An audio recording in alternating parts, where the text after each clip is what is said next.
ठीक। साधक की समस्याएं, इस पुस्तक का प्रथम प्रकरण महत्वाकांक्षा का नासूर हमने पढ़ना प्रारंभ किया था और जितना पढ़ा गया उस बारे में कुछ प्रश्न आए हैं। अहंकार के बारे में जानना चाहता हूँ कि हम कैसे समझें कि ये मेरा अहंकार है। वह जब भी आता है छद्म वेश में आता है, मित्र बनकर आता है, तो इसकी पहचान कैसे हो। सामाजिकता या संगत्व के लीक से हटकर थोड़ी बहुत भी आकांक्षा हमारे अंदर पैदा होती है और उसके कारण हम उससे संबंध जोड़ लेते हैं, तो वो है अहंकार। थोड़ी बहुत भी भिन्नता महसूस हो, उस समय एक साधक का प्रयास ये होना चाहिए कि वो अपना आत्मावलोकन करे। ये सही बात है कि अहंकार प्रारंभ में पहचाना नहीं जाता, बहुत ही छद्म वेश में ही आता है वो। और ऐसे आता है जैसे कि उदाहरण के लिए अपन लें कि हम किसी काम के लिए गए हों, हमको कहा गया होगा आपको जाके ये कह के आना है, वापस आना है, और किसी को जाके कह के आए और उसका परिणाम जैसा चाहते थे वैसा नहीं हुआ। उस समय मैं ये सोचूं कि मैंने तो पहले ही सोचा था कि इस तरह से आगे वाला अपनी बात नहीं मानेगा, इसको इस ढंग से समझाना चाहिए था। ये खुद की बात आ गई। जैसे ही अब ये कह सकते हैं अपन कि वो ज़्यादा जानता है, इसलिए वो सोचता है कि इस तरह से कहने पे शायद बात बन जाती। कोई आवश्यक नहीं है, क्योंकि वो प्रयोग किया नहीं हमने कि वो व्यक्ति गया और उस तरह से बात की हो तो वो कोई राजी हो गया हो। लेकिन हम मानते ये हैं कि उसकी बजाय जो मेरा विचार था वो थोड़ा सही था। प्रकट नहीं करते हैं, प्रकट इसलिए नहीं करते हैं कि वो छद्म वेश में है। धीरे धीरे इस तरह की प्रक्रिया चलती रहे और हम अपने आप को जांचने का प्रयास करना बंद कर दें, अपना आत्मावलोकन करने का प्रयास बंद कर दें। जितनी भी साधना में समस्याएं आती हैं, उन सब का पहला कारण यही बनता है कि हमको आत्मावलोकन करना चाहिए, तब उसके बाद में हम आगे बढ़ सकते हैं, उसको ठीक कर सकते हैं, वरना वो समस्या हल ही नहीं होगी। इसलिए आत्मावलोकन करना जरूरी है कि जो मैं सोच रहा हूँ कहीं ये मेरा अहंकार तो नहीं है, कहीं ऐसा तो नहीं है कि मैंने सामाजिकता के विरुद्ध अपनी बात रखने की प्रयास किया, मैंने सामाजिकता के विरुद्ध या संघ की जो भावना है उसके विरुद्ध अपनी बात को ज़्यादा महत्व देने का प्रयास किया। ऐसा अगर हम विचार करते जाएंगे तो समझ में आएगी। आत्मावलोकन करने किए बिना समझना बहुत मुश्किल है। एक दूसरा प्रश्न आया, अपादान कारण को किसी दृष्टांत से ही समझाया जाए जिससे समझ में आए कि अपादान कारण किसको कहते हैं। डिक्शनरी में अपादान का जो अर्थ है वो है या तो अलगाव, छुटकारा पाना, या विभाग, या है कि वो कारक कि जिससे एक क्रिया से दूसरी क्रिया प्रारंभ होती है। जैसे कि अगर महत्वाकांक्षा मेरे मन में है तो वो महत्वाकांक्षा धीरे धीरे बलवती बनकर मेरे स्वार्थ को मजबूत करेगी, और स्वार्थ जो है वो स्वार्थ अगर पूरा नहीं होगा तो क्रोध आएगा। तो एक क्रिया से दूसरी क्रिया प्रारंभ होती है, उसको अपादान विकार कहते हैं। ये अपादान विकार आध्यात्मिक जगत में इस तरह की जो क्रिया होती है वो विकारी कही जाती है। महत्वाकांक्षाएं अमोघ शक्तियां कैसे हैं। कोई भी व्यक्ति काम प्रारंभ करता है तो पहली बात आती है मैं भी कुछ करूं। मेरी साधना में अपन ने देखा पहला पैराग्राफ है।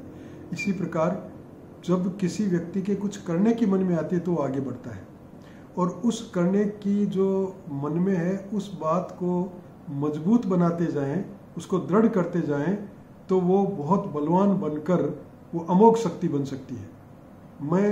मुझे ये काम करना है, मुझे RAS का एग्ज़ाम देना है, लोग ये निश्चित करते हैं, लेकिन उसको जो अपने अमोघ शक्ति है, जो महत्वाकांक्षा की अमोघ शक्ति है, उसको काम में नहीं लेके बीच में महत्वाकांक्षा छोड़ देते हैं तो पार नहीं पड़ेगी। लेकिन अगर उसी अमोघ शक्ति को मैं अपने मन में मजबूत बनाऊं, उसी महत्वाकांक्षा को मुझे ये करना है, मुझे संघ का काम करना है, मुझे संघ का आदर्श स्वयंसेवक बनना है, अगर इस बात को मैं और ज़्यादा चिंतन के साथ और रात दिन सजगता के साथ अपने जीवन में उतारने का प्रयास करूं, तो वही अमोघ शक्ति है जो कि उस उद्देश्य की पूर्ति करा सकती है। अब हम आगे का पाठ शुरू करेंगे और उसमें भी जो प्रश्न उभरेंगे उनकी बाद में बात करेंगे। समस्या के पहलू पर क्योंकि हमें साधक के दृष्टिकोण से विचार करना है, इसलिए प्रशासन की रुग्णता, समूहगत रचनात्मक दृष्टिकोण का अभाव और इकाइयों के बीच भावात्मक एकता को प्रस्फुटित करने की असफलता आदि कारणों का प्रकाश नहीं डालेंगे। हम साधक हैं और साधक की समस्याएं पे हम चर्चा कर रहे हैं, साधक की समस्याओं पर भी विचार कर रहे हैं, तो साधक के दृष्टिकोण से ही हमको विचार करना है। ये नहीं देखना है कि ये समस्या इसलिए पैदा हुई कि संघ में इस तरह का अनुशासन अभी तक स्थापित करने में संघ सफल नहीं हुआ, या इस तरह की भावना संघ में अभी तक जागृत नहीं कर सका। ये जो हमारे जो संभाग प्रमुख हैं, वो संभाग प्रमुख इस बात को ढंग से टैकल नहीं कर सके, इसलिए ये समस्या पैदा हो गई। अगर ये मुझे पहले ही बता देते कि भाई ये ऐसा लगता है कि तुम जो बात कर रहे हो वो संघ की बात से अलग है, जरा विचार करो कि तुम्हारी बात में कितनी सत्यता है, तो मैं शायद समझ जाता। तो हमको शिक्षक क्या करता या प्रशासन क्या करता या किस तरह की भावना जागृत की जाती, उस ओर दृष्टिकोण नहीं देना है। हमारा दृष्टिकोण तो है साधक है हम, तो हम क्या करें उस ओर देखना है। आत्मचिंतन ही साधक का विश्वस्त उपाय है, जिससे वह कार्य कारण की खोज किया करता है। हमारा तो काम ही ये है कि कोई समस्या जब पैदा हो तो आत्मचिंतन करना शुरू करें। कार्य कारण, ये जो कार्य हुआ उसका कारण क्या था, ये जो महत्वाकांक्षा पनपी उसका कारण क्या था, इस पर विचार करना शुरू किया करें। महत्वाकांक्षाओं में संघर्ष होते ही सहज प्रश्न पैदा होता है कि जब विपरीतता पहले भी विद्यमान थी तो संघर्ष आज ही कैसे उदित हुआ। हमारे दो व्यक्तियों के बीच में या समाज और हमारे बीच में, संघ और हमारे बीच में कोई इस तरह का दुराव पैदा हुआ है, तो ये तो था, शुरू से ही था, फिर आज पैदा क्यों हुआ। प्रारंभिक अवस्था में व्यक्ति ने समाज की आकांक्षा को गंभीर महत्व नहीं दिया, उसने सरसरी तौर पर सामाजिक आकांक्षा पर दृष्टिपात किया और सहज कर्म प्रेरणा के वशीभूत होकर केवल विकास की ओर बढ़ना ही श्रेष्ठ कर समझा।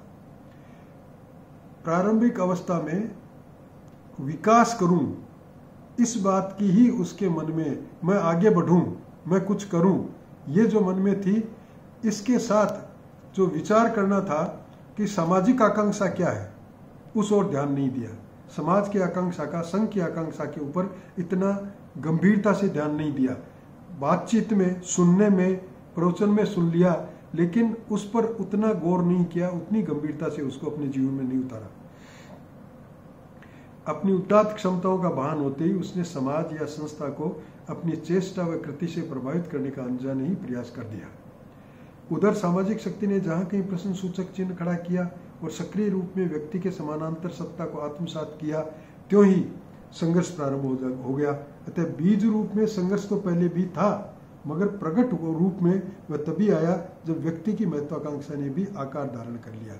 तो क्योंकि अपने विकास की बात सोची, समाज की आकांक्षा की बात नहीं सोची, इसलिए जब धीरे धीरे आगे बढ़ने लगा, कुछ सीखने लगा, कुछ प्राप्त किया, तो अपनी खुद की क्षमताओं पर ही विश्वास रहा।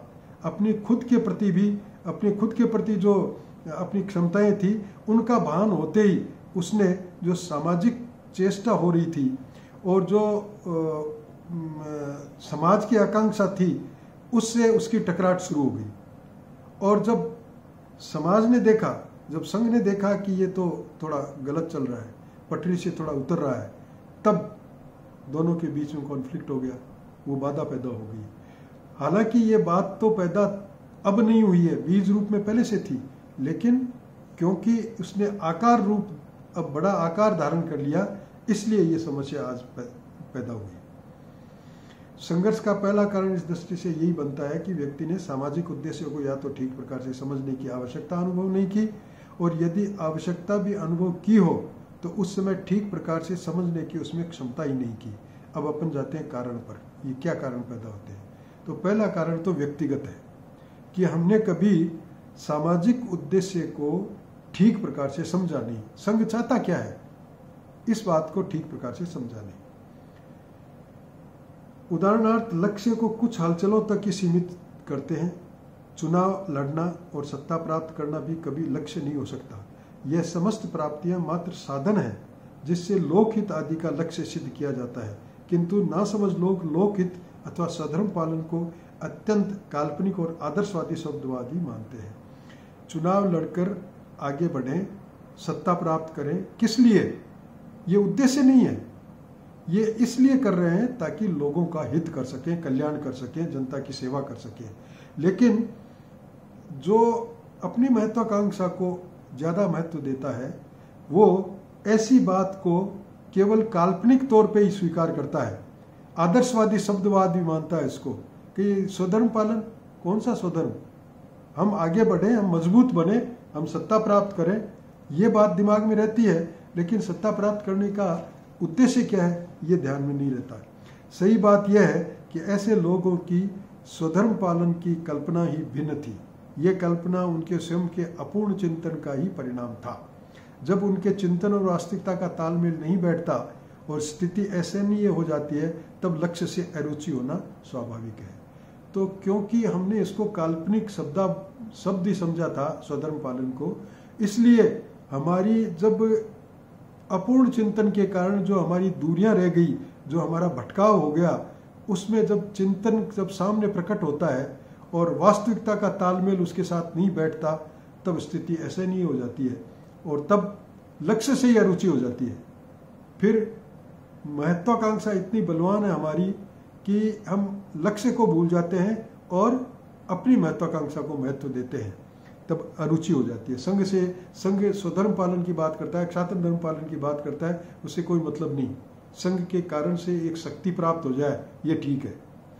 लक्ष्य वह गंतव्य स्थान है जहाँ पहुंचने के बाद साधना का हेतु ही समाप्त हो जाता है।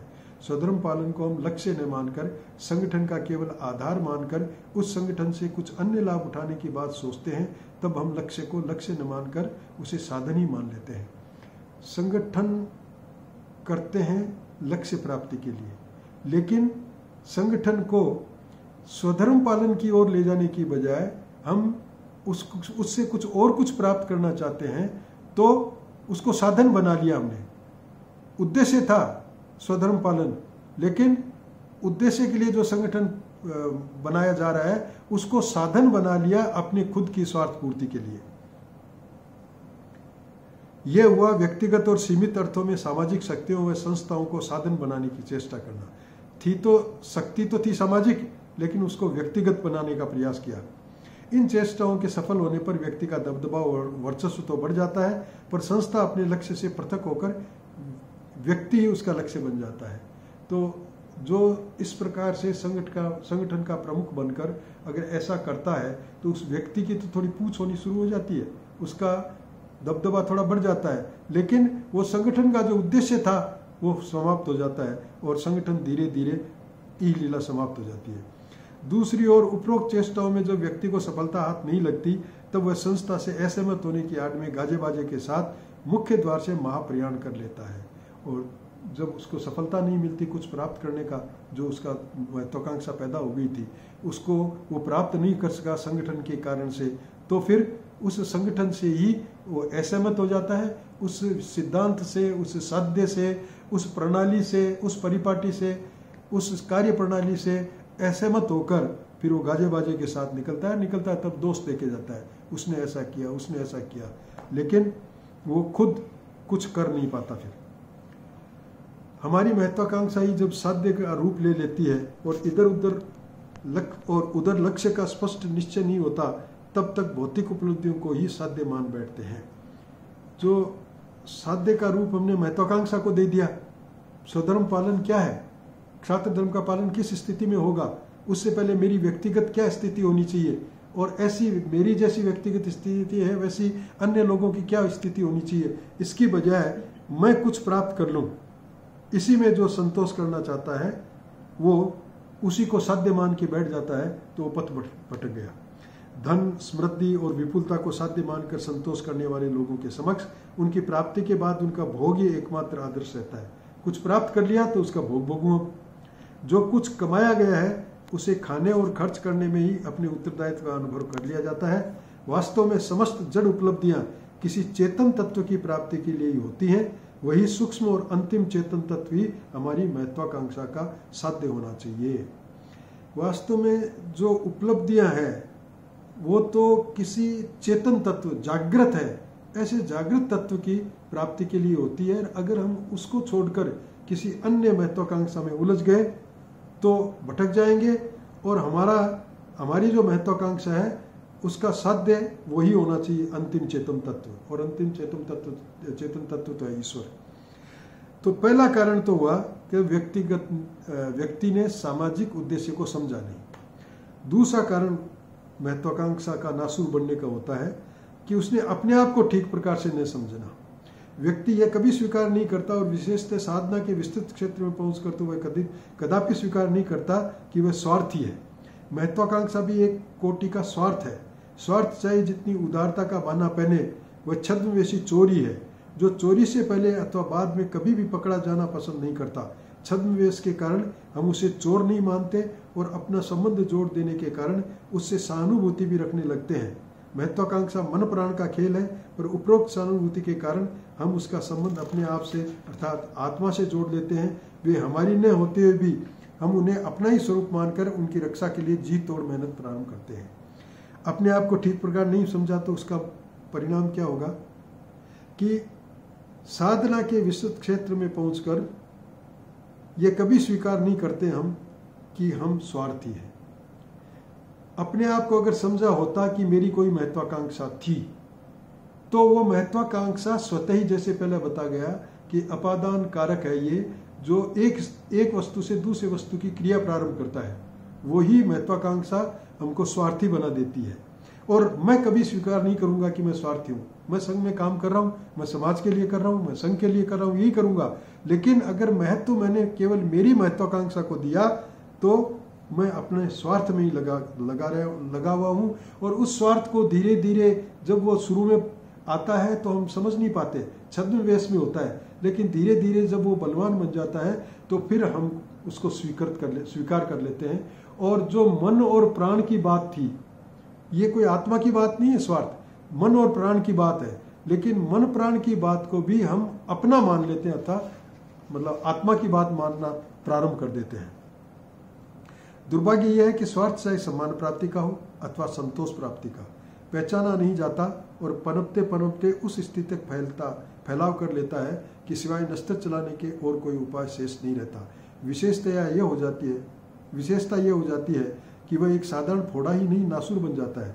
नासूर ऊपर से ठीक हो गया अभी लगता है, पर जड़ से ठीक होना बहुत कठिन है, और उससे यदा कदा असंतोष व विद्रोह की मवाद लगातार बहती ही रहती है। स्वार्थ सम्मान प्राप्ति का हो अथवा संतोष प्राप्ति। संतोष प्राप्ति का क्या मतलब? मेरे महत्वाकांक्षा को जगह मिल गई, इस बात का संतोष। ये दोनों ही प्रकार के स्वार्थ, एक तो मेरा सम्मान हुआ क्योंकि मैंने काम किया, दूसरा काम करके मैंने एक ऐसी उपलब्धि प्राप्ति जो मैं करना चाहता था, जो मैं पद प्राप्त करना चाहता था, मैंने प्राप्त कर लिया। ये इस तरह का जो संतोष करते हैं वो भी। तो ये अगर पनपते पनपते ऐसी स्थिति आ जाए कि वो गहरा हो जाए तो वो फोड़ा हो गया, नस्तर चलाना पड़ेगा उस पर। मतलब वो ऐसा मवाद बराबर बहती रहती है, उसी को नासूर कहते हैं। वो ऐसा घाव जो ऊपर से दिखता है कि ठीक हो गया, लेकिन उसमें मवाद बराबर निरंतर बहती रहती है। तो ऐसा व्यक्ति जो अपने खुद की महत्वाकांक्षा के प्रति सम्मान चाहता हो, मैंने ये काम किया, मेरा सम्मान करो, हमने मिलके इतना काम बढ़ा दिया जयपुर में, तो हमारा जयपुर की टीम का सम्मान होना चाहिए। जो इस तरह की बात पैदा होती है, और फिर हमने जयपुर शहर में हमने 1000 संघ शक्ति और पथ प्रयोग के ग्राहक बना लिए। ये हमारी उपलब्धि है, ये हम चाहते थे, और इसी में अगर मैं संतोष कर लूं तो संतोष भी मुझे वहीं रोक देगा। ये भी स्वार्थ है, इस संतोष के प्रति अपने रुकावट हो जाएगी, और वो भी स्वार्थ है जो पहचाना नहीं जाता, लेकिन असल में वो धीरे धीरे फोड़ा बनता जाता है, नासूर की तरह। अब हम आते हैं समस्या के निदान के पहलू पर। यदि महत्वाकांक्षा का नासूर बुरी तरह बढ़ जाता हो तो नस्तर चलाना ही उसका निदान है, अर्थात सर्जरी करना है। नासूर की जड़ में स्वस्थ करने वाली औषधि की पर्याप्त मात्रा पहुंचानी पड़ती है। जिनकी तर्क बुद्धि स्वार्थ भावना से दूषित होकर महत्वाकांक्षा ही साधन बन जाती है, उन्हें तर्क बुद्धि से समझाना व्यर्थ है। उनके लिए तो शीघ्रोपचार की कोई प्रभावशाली औषधि ही बलपूर्वक पिलानी होती है। जिस किसी की तर्क बुद्धि केवल अपनी महत्वाकांक्षा के लिए तर्क करती है और इसलिए जो उसकी जो स्थिति है उसके बारे में अगर कोई समझाने का भी प्रयास करे तो वो समझने को तैयार नहीं, वो तो अपनी महत्वाकांक्षा को महत्व देता है और उस महत्वाकांक्षा के प्रति ही तर्क ढूंढ के लाने का प्रयास करता है। बुद्धि को जो भगवान ने एक उसको विशेषता दी है, उस विशेषता का दुरुपयोग करता है, वो उसका सदुपयोग करने की बजाय दुरुपयोग करता है, तो उसको समझाना मुश्किल है। उसका तो कोई दूसरा उपाय होना चाहिए। सामान्य औषधि ग्रहण करने की क्षमता ही नष्ट हो जाए तो साधारण उपचार केवल प्रशासनिक नाटक ही बनकर रह जाते हैं। ऐसे तरीकों का जनजीवन पर तो जरूर असर पड़ता है, पर असंतुष्ट साधक के लिए ऐसा कोई भी उपाय कारगर सिद्ध नहीं होता। इस दृष्टि से जो उपचार किया जाता है उसमें साधक के समर्थन की आवश्यकता नहीं होती, वह पूर्णतया शिक्षक के क्षेत्र की समस्या है और इसीलिए इस पुस्तक में उसका समावेश अप्रासंगिक ही होगा। यहाँ तो साधक को क्या करना चाहिए इसी पर केंद्रित होना है। हम क्योंकि साधक हैं तो केवल उसी की बात सोचें। अब शिक्षक ऐसे लोगों की क्या करेगा, किस तरह से उनका उपचार करेगा, ये शिक्षक की समस्या है और शिक्षक की समस्याएं जब हम करेंगे, उन पर चर्चा, उसको समझने का प्रयास करेंगे, उस समय शायद ये बात आएगी। वैसे देखा जाए तो जो इस प्रकार कहते हैं उनको समझाने पे वो मानते नहीं है। एक मुझे ध्यान है, संघ शक्ति में जो काम देखते थे वो केवल एक ही एक प्रकार की सामग्री डाले जाते थे।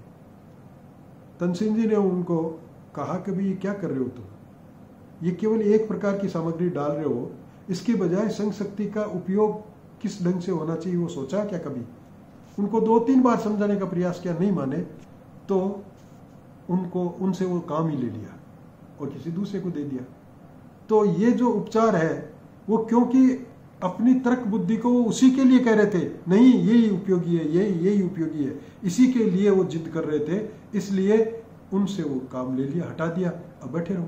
और ऐसे व्यक्ति जो फिर अलग हट जाते हैं या उनके ऊपर ऐसा उपचार किया जाता है, तो जो थोड़ा बहुत भी जिसमें साधकत्व है, जो थोड़ा बहुत भी अपने आप को साधक मानता है, वो तो आत्मावलोकन करेगा और ये महसूस करेगा मेरे से गलती हुई है, मैंने कहना नहीं माना, मैंने संघ की जो भावना संघ शक्ति में आनी चाहिए उसकी बजाय मैं अपनी जो मेरी भावना थी उसी भावना को डालने का प्रयास किया, तो वो लाइन पे आ जाएगा। और अन्यथा वो ये समझेगा ये मेरा अपमान हुआ है, तो वो गालियां निकालेगा, अपमान करेगा, संघ के प्रति बोलेगा, तनसेन जी के प्रति बोलेगा, और करेगा तो करेगा, उससे कोई फर्क नहीं पड़ता। लेकिन जो हमारा काम है उस काम में हमको जैसा करना चाहिए उस हिसाब से उसको सही लाइन पे ले आए। साधक को चाहिए कि वह अपनी महत्वाकांक्षा को पहचानने का यत्न करे, निस्वार्थी होने के हर दावे की तय में उसे जाना चाहिए और जब तक स्वार्थ का कोई न कोई सूत्र न मिल जाए तब तक संतोष नहीं करना चाहिए। माने नहीं साधक के मैं स्वार्थी हूं, इसलिए उसको ये मान के चलना चाहिए नहीं मैं स्वार्थी हूं, तो मैं ढूंढूं क्या इस बात में मेरा स्वार्थ है, क्या ऐसा मैंने सोचा वो मेरा स्वार्थ था, क्या ऐसा मैं बोला उसमें मेरा स्वार्थ था, क्या मैंने ऐसा लिखा उसमें मेरा स्वार्थ था। और ऐसा ढूंढे कि जब तक वो सूत्र नहीं मिल जाएगा, हाँ वाकई कुछ थी तो सही, मन में तो कुछ ऐसी थी कि मेरे अपने प्रति कुछ बात थी, तब तक उसको ढूंढते रहना चाहिए। इस आत्मचिंतन से ही वह जान पाएगा कि वह क्या चाहता है। सीधा तरीका यह है कि वर्तमान उपलब्धियों और परिस्थितियों के विषय में इस प्रकार चिंतन करे कि इनमें से कितनी उपलब्धियों और परिस्थितियों की अनुपस्थिति में भी वह साधना के क्षेत्र में टिका रह सकता है। असंभव मानकर किसी प्रश्न को टालना उचित नहीं है। बहुत संभव है कि वह असंभव दिखने वाली परिस्थिति ही आकर साधक को अवाक बना डाले और फिर उससे युद्ध करने का उत्साह खो दे। वर्तमान उपलब्धियों और परिस्थितियों के विषय में इस प्रकार चिंतन करना चाहिए कि ये जो परिस्थितियां हैं, ये जो मेरी स्थिति बनी है, मेरे को कुछ दायित्व दिया गया है और जिस तरह का मैंने थोड़ा बहुत उस काम को पूरा करने के लिए या उस काम में हाथ डालने के लिए अपने आप को तैयार किया है, अगर ये अनुपस्थित होता तो क्या मैं साधना क्षेत्र में टिका रहता? फिर भी क्या मैं क्षत्रिय में ही रहता? और अगर ऐसा नहीं है तो इसका मतलब कोई न कोई स्वार्थ था जिसके कारण मैं टिका हुआ हूँ। असंभव मानकर किसी प्रश्न को टालना उचित नहीं है। परिस्थिति अगर साधक को अवाक बना, ऐसी असंभव अपन किसी को छोड़े, वो अचानक ऐसी प्रकट होगी कि उस समय हम उससे युद्ध करना, उसका सामना करना, उसका उपचार करना ही नहीं कर पाएंगे, उत्साही खो देंगे। वह अपने संकल्प की सीमाओं को भी टटोले और अपनी क्षमताओं का भी मूल्यांकन करे। मैंने जो संकल्प लिया है, मैं संघ का काम करूंगा, मैं समाज का काम करूंगा, मैं कुछ करूंगा और मेरे समाज को समाज का मान बढ़ाऊंगा, उस संकल्प को भी टटोले और क्या मेरी क्षमता ऐसी है कि उस संकल्प के अनुरूप मैं चल सकूं, इस बात का भी उसको आत्मावलोकन करते रहना चाहिए। केवल इसी तरीके से वह ये जान पाएगा कि वह क्या चाहता है। अपने आप को जानने के बाद समूह क्या चाहता है, इसकी स्पष्ट जानकारी का प्रयत्न भी होना चाहिए। सभी पहलुओं पर भले बुरे परिणामों की पहले ही कल्पना कर लेनी चाहिए। आशा तो अच्छी कर लेनी चाहिए, पर विचार बुरी से बुरी स्थिति पर पहले ही कर लेना चाहिए। ऐसा होने पर साधक की साधना में इस प्रकार की समस्या का उद्भव ही नहीं होगा। लेकिन इतने चिंतन के बाद हमेशा के लिए निश्चिंत भी नहीं हो जाना चाहिए, क्योंकि साधना एक निरंतर प्रक्रिया है। इसलिए एक बार चिंतन कर यात्रा प्रारंभ कर बाद में निश्चिंत हो जाना निरापद नहीं है। समय समय पर बाह्य शुद्धि की भांति भीतरी शुद्धि का कार्य भी आवश्यकता अनुसार चलना चाहिए। समूह क्या चाहता है, मैंने तो मेरा तलाश कर लिया, मैं स्वार्थ की जड़ तक गया और वहां जाके मैंने देखा कि कुछ न कुछ था, लेकिन समूह क्या चाहता है, जो समूह चाहता है उसकी स्पष्ट जानकारी मैं लेऊं और तब भले बुरे का परिणाम पहले से कल्पना कर लूं। अगर समूह से मेरी चाह अलग है तो बुरा परिणाम होगा, इसलिए अगर थोड़ी बहुत भी चाह अलग है तो उसको मैं सही करने का प्रयास करूं, अन्यथा वो बात गलत रह जाएगी। साधक की साधना में इस प्रकार की समस्या का उद्भव ही नहीं होगा। अगर ऐसा सोचकर मैंने अपने आप को सही कर लिया तो फिर दोबारा वो समस्या पैदा नहीं होगी। लेकिन एक बार उस समस्या का निदान कर दिया, महत्वाकांक्षा का खत्म कर दिया, महत्वाकांक्षा को सामाजिक महत्वाकांक्षा में निमज्जित कर दिया, तो फिर भी सजग जरूर रहना चाहिए, क्योंकि ये कोई जरूरी नहीं है कि अब वो दोबारा कोई नई प्रॉब्लम नहीं आ जाएगी, क्योंकि साधना तो निरंतर चलने वाली बात है। इसलिए हमको भी निरंतर सजग रहना चाहिए। जिस तरह से रोज सुबह नहाना धोना, साफ शुद्धि करना, सोच आदि से निवृत्त होना, ये जैसे आराम करना, जैसे ये बाहरी शुद्धि है, उसी प्रकार आंतरिक शुद्धि भी, भीतर की शुद्धि भी हमको आत्मावलोकन बराबर करते रहना चाहिए और उससे करनी चाहिए। कभी अकल्पनीय परिस्थिति में साधक को यह अनुभव हो जाए कि उसकी व्यक्तिगत और सामाजिक महत्वाकांक्षा में अनाही संघर्ष छिड़ जाने की संभावना जाग गई है, तो उसे तत्काल अपनी और उसके विरुद्ध शक्ति का यथार्थ मूल्यांकन शुरू कर देना चाहिए। उसे सोचना चाहिए कि क्या वह अपनी महत्वाकांक्षाओं को सामाजिक सहयोग के बिना भी पूरी कर सकता है। यदि सामाजिक असहयोग के स्थान पर कदाचित सामाजिक विरोध का भी सामना करना पड़े, तब भी वह अविचलित रहकर संघर्ष जारी रख सकता है। यदि उसे मालूम हो जाए कि उसकी आकांक्षाओं की सक्रिय सामाजिक सहयोग के बिना स्वप्न में भी पूरी होने की संभावना नहीं है, तो समाज की अपेक्षा वह अपनी ही उन महत्वाकांक्षाओं से विदा ले ले, यही व्यवहारिक मार्ग है। समाज अपनी जो परिस्थिति है, यह अनुभव हो जाए उसको कि व्यक्तिगत और सामाजिक आकांक्षाओं में संघर्ष छिड़ गया है, तो उस समय उसको सावधान हो जाना चाहिए और सावधान होकर यह सोचना चाहिए कि अगर मैं संघ में नहीं होता तो क्या मेरी महत्वाकांक्षा पूरी हो सकती थी। जो जिस महत्वाकांक्षा को मैं जोर दे रहा हूं, जो संघ के टकराव में आ गई है, क्या वो पूरी हो सकती थी। अगर नहीं हो सकती थी तो इसका अर्थ है मुझे उससे विदा ले लेनी चाहिए, उसको छोड़ देना चाहिए। यही व्यवहारिक मार्ग है। साध्य साधक का बड़ी प्रकार निर्णय करने के उपरांत अपन ने साध्य को भी देख लिया, समाज क्या चाहता है, और अपने आप को भी देख लिया, मेरी क्या स्थिति है। संघर्ष उपस्थित हो जाए तो महत्वाकांक्षा विदा लेने की अपेक्षा एक अन्य मार्ग भी साधक के लिए खुला है।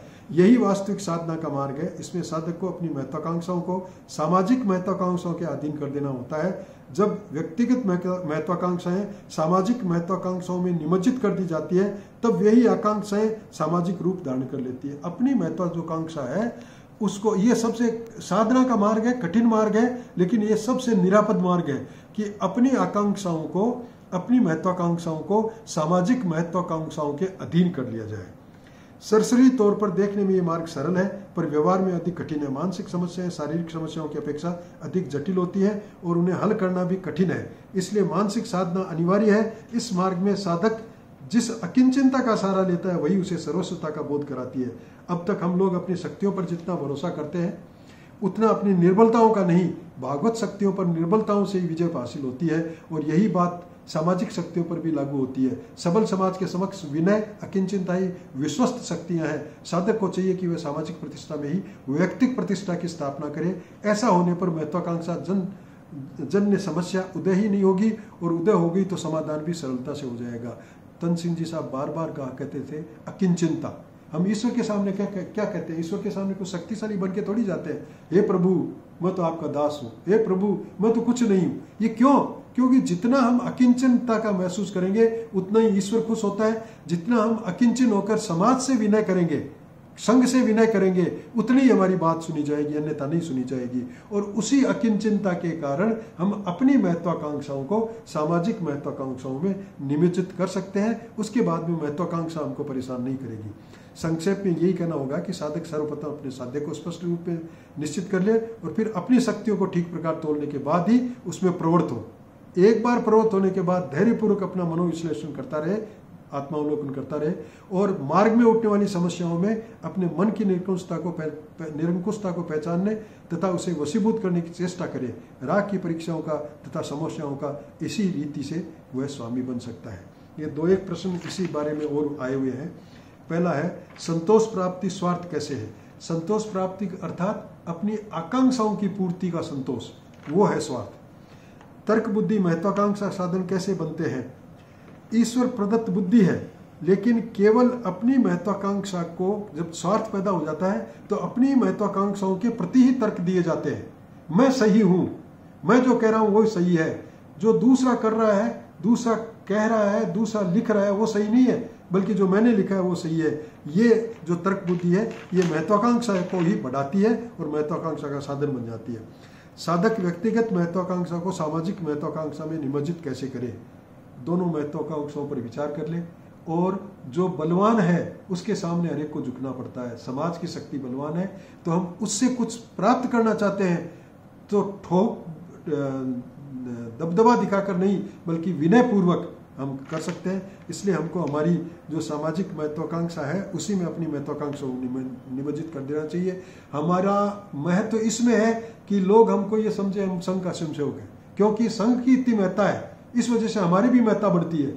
तब जाकर हम इन समस्याओं से निदान प्राप्त कर सकते हैं। तो जो अकिंचनता का बोध है, क्या किसी मन बुद्धि उसकी ऐसी चेष्टा का विरोध नहीं करेगी? हरेक की मन बुद्धि जब ऐसी चेष्टा करेगा कोई कि अपनी महत्वाकांक्षा को सामाजिक महत्वाकांक्षा में मिला दे, निमज्जित कर दे, उसके अधीन कर दे, तो अपनी तर्क बुद्धि उस हर व्यक्ति की करेगी जो अभी तक अपनी महत्वाकांक्षा पर अड़ा हुआ है। लेकिन अगर वो साधक है, उसने मनोविश्लेषण किया है, तो वो तर्क बुद्धि उसके अनुकूल काम करेगी, फिर वो विरोध नहीं करेगी, उसको और अधिक उलझाने का प्रयास नहीं करेंगे, करती है। लेकिन साधना की पटरी से उतरने पर ज्यादा उलझते हैं, और अगर आत्मावलोकन करके हम ये मान लें कि मैं पटरी से उतरा हुआ हूं, मुझे वापस पटरी पे चढ़ना है, तो वो कोई उलझन पैदा नहीं करती। मन बुद्धि के इस विरोध से वे कैसे पार पाए? वो सबल समाज के सामने विनय का भाव, अकिंचनता का भाव, उसी से हम इस विरोध का सामना कर पाएंगे।